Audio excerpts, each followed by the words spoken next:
Hello and welcome to Trending Pinoy Celebrity. Panganay na anak ni Kris Aquino na si Josh, nagpakitang gilas sa pagtugtog ng piano. Sa social media accounts ni Mark Leviste, ay proud niyang ibinahagi ang video na ito ni Josh. Kasalukuyang nasa ating bansa na ang anak ni Kris galing Amerika, kung saan siya nagpapagaling. Focus si Josh sa pagtugtog at napakagaling niya itong ginawa.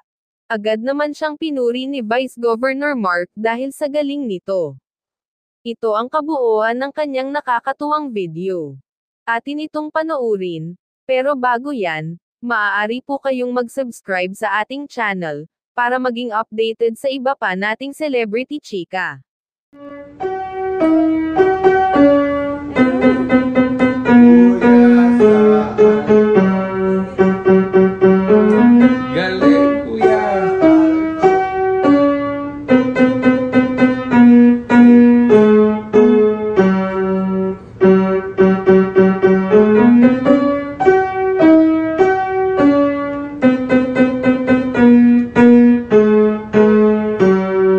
Yay! High five, kuya.